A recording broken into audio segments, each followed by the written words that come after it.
many elders.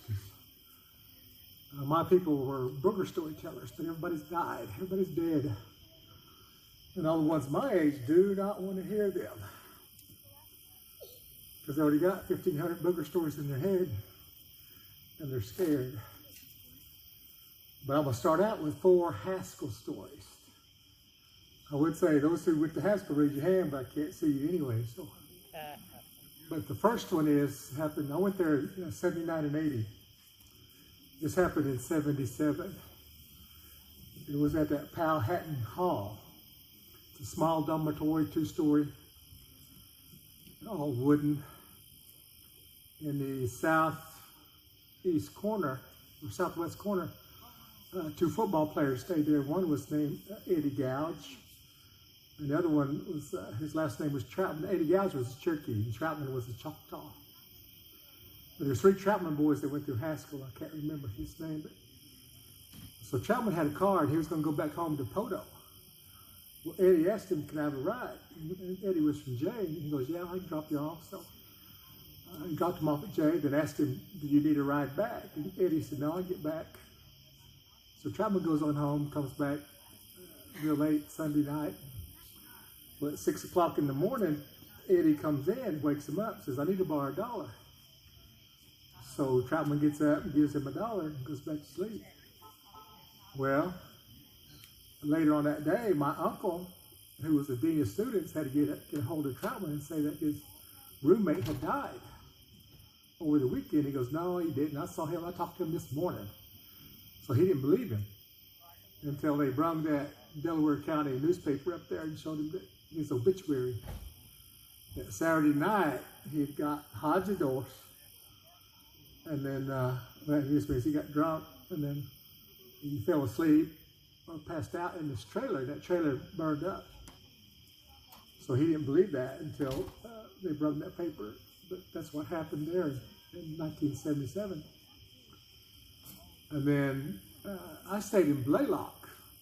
Back then it was 2 years old, really, really nice dorm. And I had to walk by this Powhatan and beat all Indians. And we were scared anyway. You know, we're like, that's a spook dorm, even though it was empty. Yeah, there is bugs up here. And there wasn't anything in there.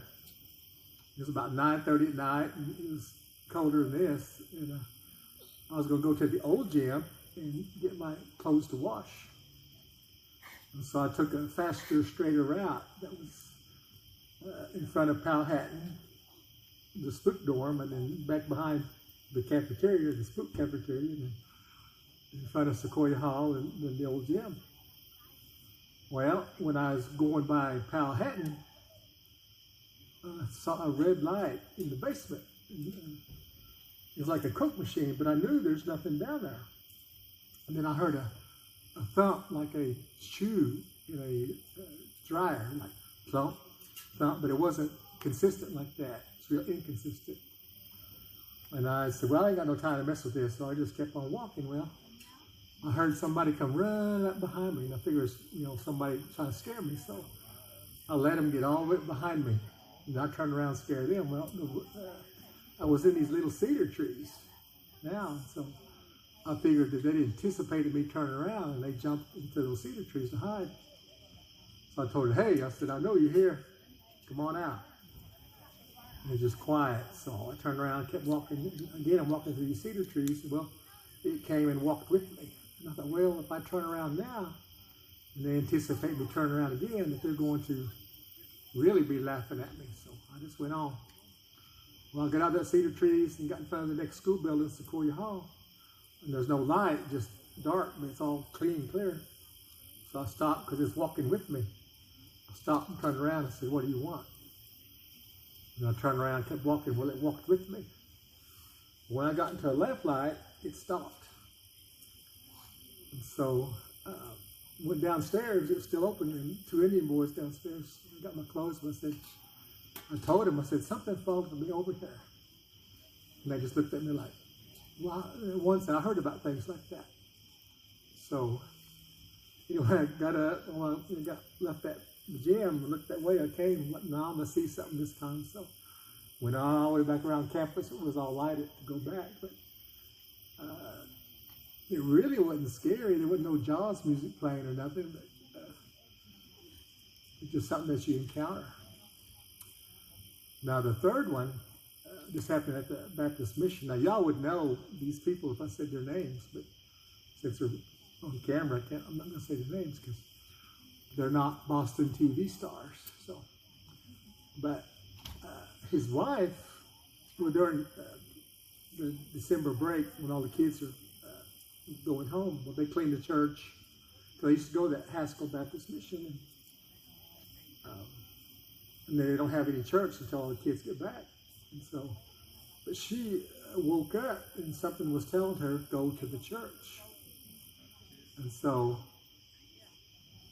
she woke her husband up and told him what she had felt, or something told her to go to church. And he said, well, they told you to go to church, not me. So he lays back down and goes to sleep. Well, she goes down to the little Baptist Mission, and well, it's just one room, then a kitchen in the back, which has both ways you can enter. So you got to walk through the church first before you turn the light on. The lights are not right there as you walk in the doors. So she walks through the church in the dark, and she decides, I'm not going to turn the lights on, so she goes around back. Well, either the lamplight or the moonlight came through that back window and was at the bottom of the door. And so when she opened that door a little bit, there was a piece of flesh, like hair, like from an arm. And so she said a prayer over it, and she disposed of it, meaning she buried it. But, she said a peaceful prayer that all involved will have peace in their hearts. But the purpose of that thing, because nobody's going to be there for 3 weeks, so the stench would have kind of filled that church up, and then it gone away. But it was meant to divide, disrupt, and then destroy. But she took care of it. But she told me that story. Now, the last one I'll start out with was, here's where we keep on talking. I'm talking for about 3 days. But this little half Navajo Cherokee girl. Now, she was from California. And I never knew anything about relocation. My folks never told me that, they had relocated from Cherokee Land out to Los Angeles in the 60s, early 1960, 1959. And all I knew is me and my sister were born in Los Angeles, but then they came back. But this little girl, this half Navajo Cherokee girl, knew who I was, and I didn't have a clue, like I said, what the location was, or anything. I didn't even know my parents went out to North California. Well, she missed her bus going back home at Christmas break. So she had to stay there another week at Winona. And she stayed on the second floor. And, well, she was the only one there, then the dorm matron stayed downstairs. And so there's only one bathroom per wing. So about 10 o'clock, she went to use the restroom. And when she's in the stall, she hears that door open up and close. Well, when she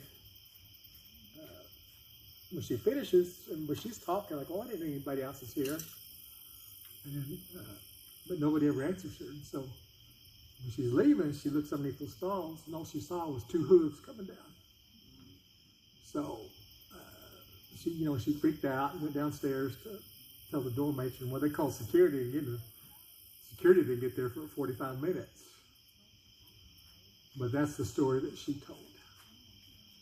Now, Powhatan, again, we're Indians, and we're scared, but they would say those wooden stairs, you'd hear that,